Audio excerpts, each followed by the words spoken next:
महाशिवरात्रि हिंदुओं का एक धार्मिक त्योहार है जिसे हिंदू धर्म के प्रमुख देवता महादेव अर्थात शिव जी के जन्मोत्सव के रूप में मनाया जाता है।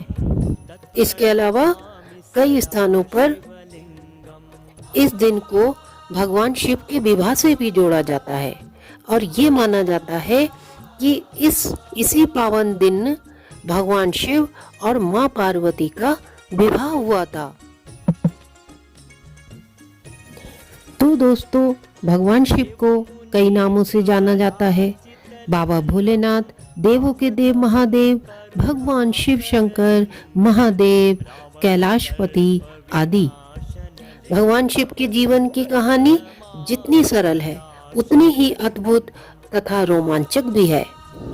भगवान शिव के बारे में हमने बहुत सुना है और बहुत सी कहानियों और ग्रंथों में पढ़ा भी है, परंतु शिव जी से जुड़े ऐसे अनेकों रहस्य और तथ्य हैं जिनके बारे में ज्यादातर लोग नहीं जानते।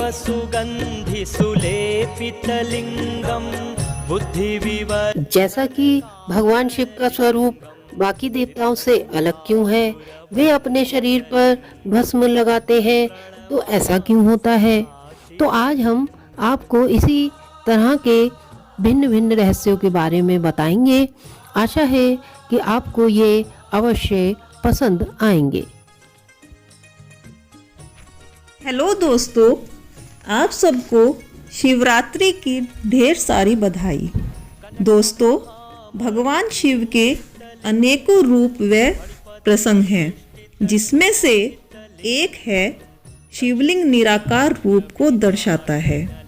आज मैं आपको इस संदर्भ में कुछ जानकारी देना चाहती हूँ। भगवान शिव की मुख्य आराधना शिवलिंग के रूप में ही की जाती है। क्या आप जानते हैं कि देवी देवताओं की खंडित मूर्ति की कभी पूजा नहीं की जाती, उन्हें विसर्जित कर दिया जाता है। लेकिन शिवलिंग कितना भी टूटा हो, खंडित हो, फिर भी शिवलिंग की पूजा की जाती है।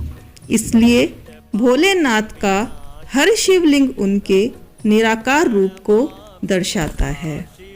हैप्पी शिवरात्रि दोस्तों। दोस्तों, शिवरात्रि की बहुत बहुत बधाई। अब हम जानेंगे शिवलिंग की पूजा के बारे में। शिवलिंग पर बेलपत्र तो लगभग सभी चढ़ाते हैं। सभी जानते हैं बेलपत्र के बिना भगवान शिव की पूजा पूर्ण नहीं होती, लेकिन इसके लिए भी एक खास सावधानी बरतनी पड़ती है कि बिना जल के बेलपत्र नहीं चढ़ाया जा सकता। बेलपत्र हमेशा जल के साथ ही चढ़ाते हैं। हैप्पी शिवरात्रि। हर हर महादेव की जय। हर हर महादेव की जय। अष्टदलो परिवेष्टितलिङ्गं सर्वसमुद्भव कारणलिङ्गम् अष्टदरिद्रविनाशितलिङ्गं तत्प्रणमामि सदा शिवलिङ्गम्।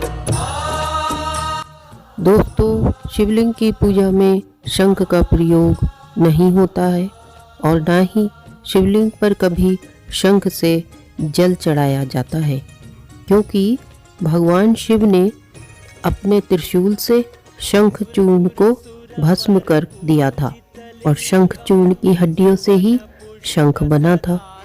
इसलिए शिवलिंग की पूजा में शंख का निषेध माना जाता है।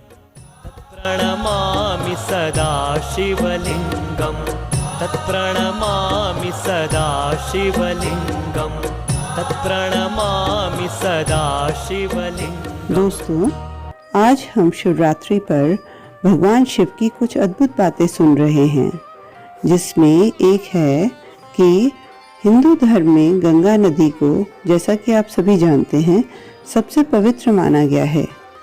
गंगा नदी शिव की जटाओं से बहती हैं, परंतु ऐसा क्यों है?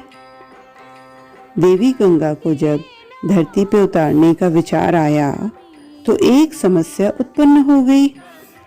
माँ गंगा का वेग इतना था जिससे भारी विनाश हो सकता था।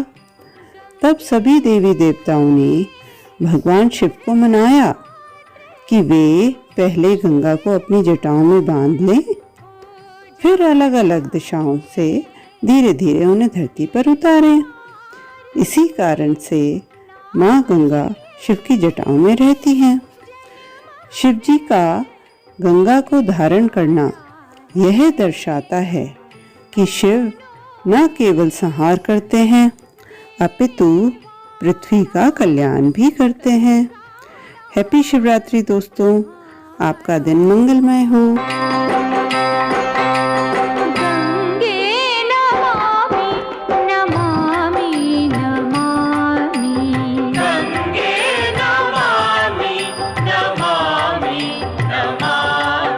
दोस्तों, आज हम शिवरात्रि पर भगवान शिव की कुछ अद्भुत बातें सुन रहे हैं, जिसमें एक है कि भगवान शिव का डमरू। शिव नृत्य के दौरान अपनी आध्यात्मिक ऊर्जा को प्रसारित करने के लिए डमरू का उपयोग करते हैं।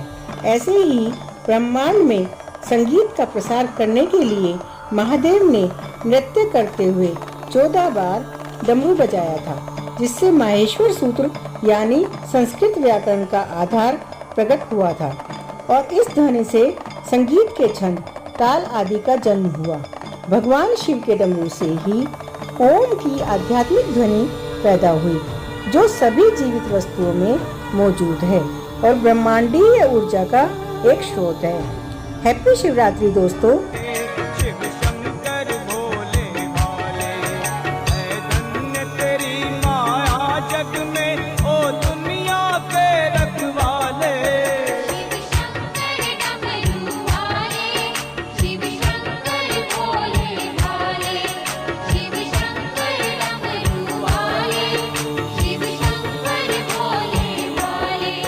दोस्तों, आज हम शिवरात्रि के पर्व पर भगवान शिव की कुछ अद्भुत बातें सुनते हैं, जिसमें से एक है भगवान शिव के मस्तक पर चंद्रमा क्यों विराजमान है। तो आइए मैं बताती हूँ कि ये ऐसा क्यों हुआ। भगवान की शिव की जटाओं में रहने का वरदान चंद्रमा को मिला हुआ है, जिसके बारे में कहा जाता है कि महाराज दक्ष ने चंद्रमा को श्राप दिया और इस श्राप से बचने के लिए चंद्रमा ने भगवान शिव की आराधना की, जिससे भगवान शिव बहुत प्रसन्न हुए और उन्होंने चंद्रमा के प्राणों की रक्षा की और साथ ही चंद्रमा को अपने सिर पर धारण कर लिया। हैप्पी शिवरात्रि। तेरे सर पे गंगा की धारा, माथे पे चांद चकोरा, गूंजे घनाद शंभुनाथ रे। तेरे सर पे गंगा की धारा, माथे पे चांद चकोरा, गूंजे घनाद शंभुनाथ रे। हेलो दोस्तों, आज हम शिवरात्रि पर भगवान शिव की कुछ अद्भुत बातें सुन रहे हैं, जिसमें एक है महाकाल के कंठ में सर्प। भगवान शिव की प्रतिमा को गौर से देखें तो उनके गले में हर समय लिपटे रहने वाले सर्प पर ध्यान जाता है और अक्सर दिमाग में सवाल उठते हैं कि क्यों शिव जी के गले में हमेशा सर्प लिपटा रहता है। असल में शिव जी के गले में हर समय लिपटे रहने वाले नाग कोई और नहीं बल्कि नागराज वासुकी हैं। नागराज वासुकी ऋषि कश्यप के दूसरे पुत्र हैं। यह शेषनाग के बाद नागों के दूसरे बड़े राजा हैं। कहा जाता है कि नागलोक के राजा वासुकी शिव के परम भक्त थे। इसी कारण उन्हें भगवान शिव के गले में सुशोभित होने का अवसर मिला है। इसके अलावा इसका एक और अर्थ भी है। सर्प एक ऐसा जीव है जो कि पूर्णतया संहारक प्रवृत्ति का है। यदि सर्प किसी मनुष्य को काट ले तो उस मनुष्य का अंत निश्चित है। ऐसे भयानक जीव को भगवान ने अपने कंठ में धारण किया हुआ है। इसका अर्थ है कि महादेव ने अज्ञान अथवा अंधकार को अपने नियंत्रण में किया हुआ है और सर्प जैसा हिंसक जीव भी उनके अधीन है। इसके अलावा शिव ने सांप को गले में लपेटकर यह भी संदेश दिया है कि दुर्जन भी अगर अच्छे काम करें तो ईश्वर भी उसे स्वीकार कर लेते हैं। उम्मीद करती हूँ कि आपकी जिज्ञासा अवश्य पूर्ण हुई होगी। हे महादेव कैलाशपति, हमें भी अपने चरणों में शरण दीजिए। हर हर महादेव, हर हर महादेव, हर हर महादेव। आप सभी लोगों को शिवरात्रि की बहुत बहुत शुभकामनाएं। बम बम गले सरकों की माला देखो पड़ी है किसके, रगछाला पहने है भस्म लगी है किसके, अरे हाँ आए है भंग का गोला मस्त है बम बम भोला,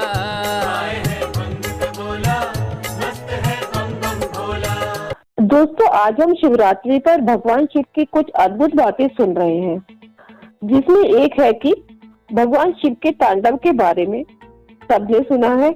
ये विश्व भर में प्रसिद्ध है। तांडव शब्द सुनते ही भगवान शिव के रुद्र रूप का दृश्य सामने आ जाता है। परंतु क्या आप जानते हैं कि शिव के तांडव के भी दो रूप हैं। एक रौद्र रूप जो शिव के प्रलयकाली क्रोध का प्रतीक है, दूसरा आनंद प्रदान करने वाला आनंद तांडव है। रौद्र रूप तांडव करने वाले शिव रुद्र कहे जाते हैं और आनंद तांडव करने वाले शिव नटराज शिव के नाम से प्रसिद्ध हैं।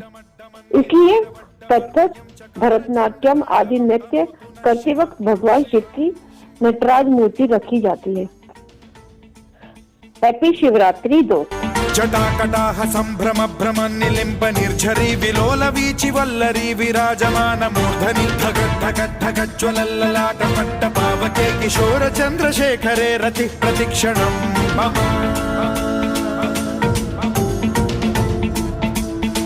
इसी तरह दोस्तों भगवान शिव से जुड़ी प्रत्येक बात संपूर्ण मानव जाति के लिए एक ज्ञान का संदेश है। उनके शरीर पर भस्म लगाने के पीछे भी एक गहरा अर्थ है, तो जो हर एक मनुष्य को जानना चाहिए। इसका अर्थ है कि जब मानव जीवन समाप्त हो जाता है और देह नष्ट हो जाती है तो अंत में केवल राख ही रह जाती है। यह भस्म ही जीवन का सत्य है।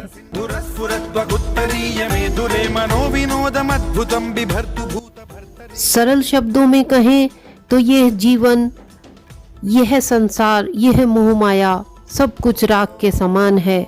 सब कुछ एक दिन भस्म हो जाएगा और राख बन जाएगा। यही कारण है कि भगवान शिव ने भस्म से ही खुद का अभिषेक किया। सदा शिवं भजाम्यहं, सदा शिवं भजाम्यहं। ओम नमः शिवाय।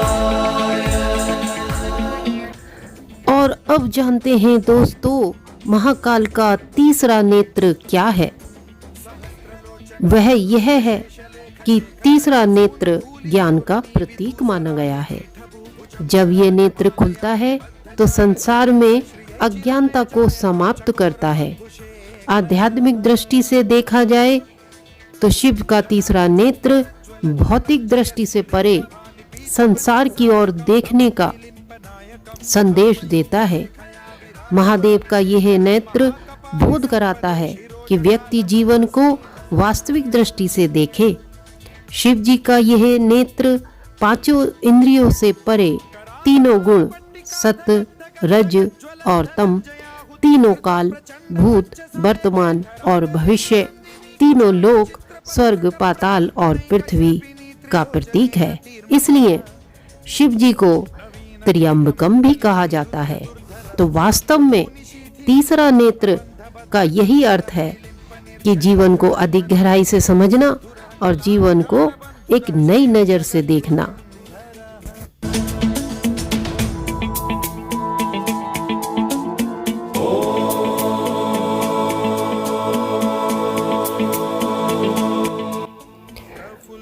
इस तरह दोस्तों महाशिवरात्रि पर भगवान शिव के अद्भुत स्वरूप की जानकारी देकर हम आपसे यही अनुरोध करेंगे कि इस व्रत का महत्व इसी में है कि हिंदू पौराणिक कथाओं के अनुसार जो व्रत रखता है वो देवत्व के करीब पहुंचता है।